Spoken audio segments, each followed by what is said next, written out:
ልርሳሽ? ምን አባሽ ፈልገሽ መጣሽ? በቃ አንቺ እኔን ህይወት ከመመጥወጥ ውጪ ሌላ ስራ የለሽም አይደል? ደግሞ ምን አደረኩኝ? ገመናሽን ይዤ በደበቅኩ? ተይ እንጂ ሱራፌልን በጠርሙስ ስመታው ተደብቀሽ ቪዲዮ ቀርጸሽ ለሮቤል እንደሰጠሽው ማላቅ መስሎሽ ነው? ዋሽቶሻል። እኔ ምንም አይነት ቪዲዮ አልሰጠሁትም። በዛ ቪዲዮ መደራደር የምትችይው ከኔ ጋር ብቻ ነው። መቼ ነው አንቺ ቆይ የገንዘብ ፍቅርሽ ወጥቶልሽ ሰው የምትሆኚው? ይሄ ሁሉ እያባላን ያለው እሱ መስሎኝ።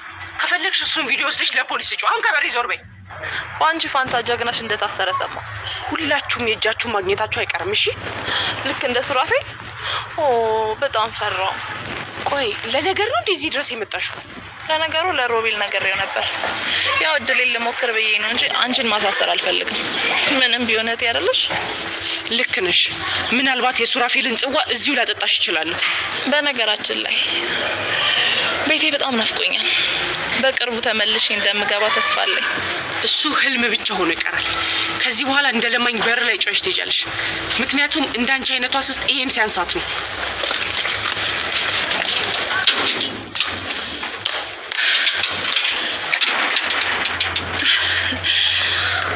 መጨረሻሽ እንደደረሰ ስላላወቅሽ በደንብ ፈንጭ። ወይኔ ቲጂ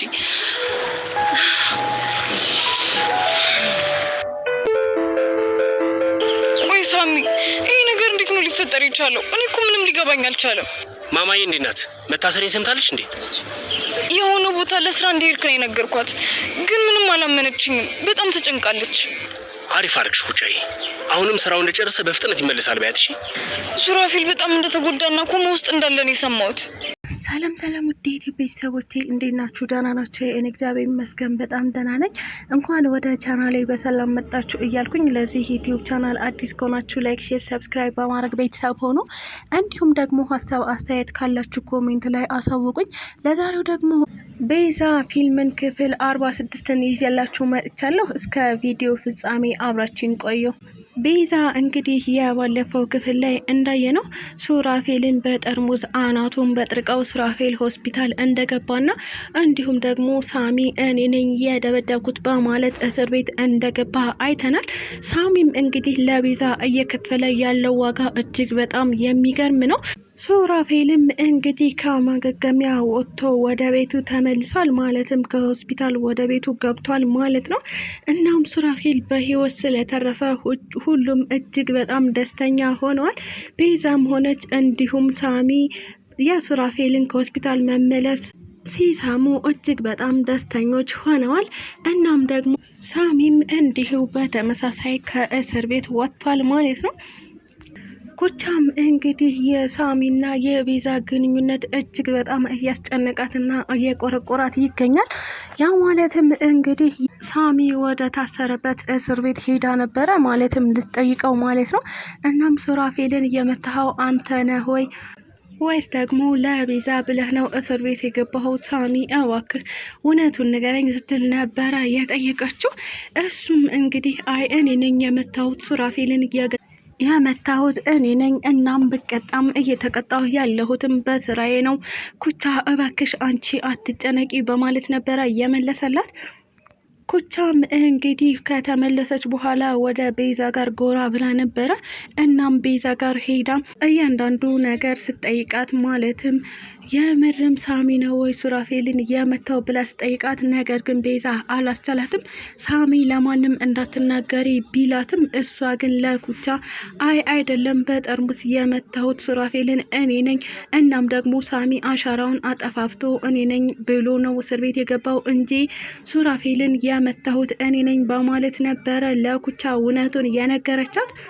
ይህንንም እየሰማችው ኩቻ እጅግ በጣም ተናዳ እንዴት በድጋሚ ለቤዛ ይሄን ያክል ዋጋ ይከፍላል በማለት ተናዳ ቤዛን ጥላት ሄዳለች። በሌላ በኩል ደግሞ ቲጂ ናት። ቲጂ እንግዲህ ቤዛ ሱራፌልን ስትመታው የቀረጸቻት ቪዲዮ እጇ ላይ ይገኛል። እናም እንግዲህ ይህንን ቪዲዮ በመጠቀም እያስፈራራቻት ትገኛለች። ማለትም ቤዛ ማለት ነው። አርፋ ተርፋ ደግሞ ለሮቤልም ይህንን ቪዲዮ አሳይተዋለች። ሮቤልም እንዲሁ በተመሳሳይ ቤዛን ሁለቱም እያስፈራራት ይገኛሉ። ይህም አልበቃ ብሏት እንግዲህ ቲጂ ሌላም ነገር እየጠነሰሰችና እየጎረጎረች ትገኛለች። እሱም ምንድነው የቤዛ መንትያ እህት አገኘሁ በማለት ልጅቷን እንዲሁም ደግሞ አክስቷን እያስጨነቀቻቸው ትገኛለች። እናም እንግዲህ ለአክስቷ አንድ ሀሳብ አቅርባላታለች። እሱም ምንድነው ሉላን የምትመስል ልጅ ነበረች፣ እንዲሁም ቤዛ ትባላለች። እሷም አሁንም በህይወት የለችም። ነገር ግን ባለቤቷ ብዙ ሀብትና ንብረቷን ለመውረስ ሲል ነው የገደላት። እናም ከገደላት በኋላ አልቀበራትም። ነገር ግን ጠፍታለች፣ በህይወት እንደሌለች እርግጠኛ ነኝ። እናም ይህን አጋጣሚ ተጠቅመን እናንተም ሀብታም ሆኑ፣ ሉላ ቤዛ ማለት እኔ ነኝ ትበልና እነሱ ቤት ትግባ፣ እንዲሁም ደግሞ የሀብቱ ወራሽ እሷ ትሁን በማለት ነበረ ጥያቄ ያቀረበችላት። እንግዲህ መጠጥ ራሷን ያሳታትና በመጠጥ ኃይል የምትኖረው አክስቷ ማለትም እንግዲህ የሉላ አክስት ማለት ነው በቲጂ ሀሳብ ተስማምታና እሺ ብላ ቲጂን ከዋብሳ ልካታለች። ቲጂም እንግዲህ ሉላን አሳምኛት ይህን የመሰለ ሲሳይ አያመልጣችሁ፣ እናንተ ስትጠቀሙ እኔም ተጠቃሚ እሆናለሁ በማለት ነበረ እንግዲህ አክስቷን አሳምናት የሄደችው። እናም አክስትየዋ ሉላ ወደ ቤቷ ስትመለስ አሁን መጠጥ ተሻለኝ ብላ ብትጠይቃትም አዎ ጠጥቻለሁ፣ እናም ሰው ነው ያመጣልኝ መጠጡን ስትል ነበረ ያስረዳቻት። ማን ነው ስትላትም እንግዲህ አንቺን ስትከታተልሽ የነበረችው ልጅ ቤት መጥታ ነበረ በማለት ነበረ ያስረዳቻት። እናም እንዴት ቤት ድረስ ደፍራ ልትመጣ ቻለች፣ እንዴት መጣች በማለት ነበረ ሉላ የጠየቀችው። አይ ቆንጆ ሀሳብ ነው ይዛ የመጣችው። እናም ደግሞ እኔ በሀሳቧ ተስማምቻለሁ፣ አንቺን በዚህ ሀሳብ መስማማት አለብሽ በማለት ነበረ ያስረዳቻት። እንግዲህ ሀሳቡ ምንድነው? በአቋራጭ ሀብታም እንሆናለን፣ ከዚህ ልፋትም ከዚህ ውጣ ውረድም እንድናለን ነበረ። ይህንን ሙሉ ታሪክ የሰማችሁ ሉላ ግን በሀሳባችሁ አልስማማም፣ መቼም ደግሞ እንደዚህ አይነት ስራ አልሰራም፣ እኔ በላቤ ሰርቼ ላቤን ጠብ አድርጌ ሰርቼ ያመጣሁትን ገንዘብ ነው ልበላ የምችለው፣ የማንንም ገንዘብ እንዲህ አጭበርብሬ መውሰድ አልችልም ስትል ነበረ ለአክስቷ አስረግጣ የነገረቻት። ነገር ግን አክስትየዋ እያጉረመረመች ሉላ ችግር የለውም ቀስ ብለሽ በሀሳቤ ትስማሚያለሽ፣ ይሄን ግትርነትሽን አውቃለሁኝ፣ ነገር ግን ቀስ ብለሽ ወደ እኔ ትመጫለሽ በማለት ነበረ እንግዲህ ሉላን እንዲህ ብላ የነገረቻት። ቲጂ አሁንም አላረፈችም። የሉላም ስራ ቦታ ሄዳ ድጋሚ ለማናገር ሞክራለች። ነገር ግን ሉላ ሀሳቧን እንደማትቀይርና ከአጠገቤ እራቂ፣ አሁንም ላይሽ አልፈልግም፣ እንዲህ አይነት ሀሳብም ልቀበልሽ አልችልም፣ በዚህ ነገር ተስፋ ካልቆረጥሽና ይህን ነገር የማታቆሚ ከሆነ ግን ጉዳዩን ወደ ሕግ እወስደዋለሁ በማለት ነበረ ያስፈራራቻት። ምንም ደንታ ያልሰጣት ቲጂ ግን ነገ ወደ ሀሳቤ ትመጫለሽ፣ ሀሳቤንም ትቀበያዋለሽ በማለት ነበረ እየተዝናናችባት ያለችው። ቤዛም እንግዲህ ሳሚ ከእስር ቤት ከወጣ በኋላ ሌላ ጥያቄ ተፈጥሮባታል። እሱም ምንድነው? ቲጂ እጇ ላይ ያለውን ቪዲዮ ለፖሊስ አሳልፋ ከሰጠች እኔን ታሳስረኛለች፣ እናም ደግሞ እኔ ወደ እስር ቤት እገባለሁ የሚል ጥያቄ ነበረ። ስለዚህ ያለኝ አማራጭ ቲጂን በገንዘብ መደራደር እናም ያንን ቪዲዮ መግዛት ነው ያለብኝ በማለት ነበረ ወደ ቲጂ ጎራ ብላ የነበረው። እናም ቲጂን ካገኘቻት በኋላ ቪዲዮውን ስንት ትሸጭልኛለች በማለት ነበረ የጠየቀቻት። ቲጂም እንግዲህ አልፈልግም አላልሽም ወይ? አሁን ለምን ሀሳብሽን ቀይር ቪዲዮውን ለመግዛት ወሰኝ ስትል ብትጠይቃትም እሱ አንቺን አይመለከትሽም፣ ነገር ግን ቪዲዮውን ስንት ትሸጥልኛለች በማለት ነበረ የጠየቀቻት። እንግዲህ ቲጂም አልሸጥም፣ አሁን ሳሚ ሲፈታ ጊዜ ስጋት ያዘሽ ወይ? ስጋት ላይ ወደቅሽ ወይ?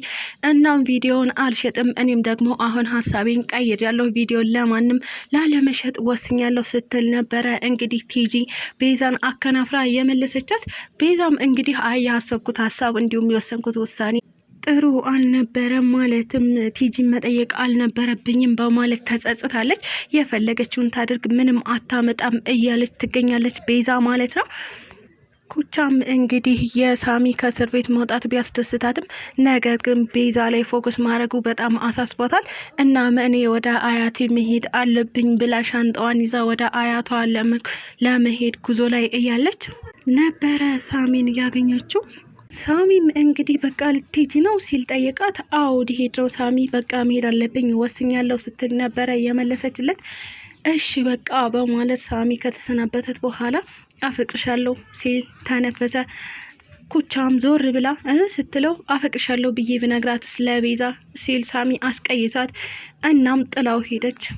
ከዛም በኋላ ነበረ ሳሚ መለስ ብሎ ኩቻ አፈቅርሻለሁ በማለት የነገራት። ይህን የሰማችውም ኩቻ እጅግ በጣም ደስ ብሏት ሳሚን ዞር ብላ ተጠመጠመችበት።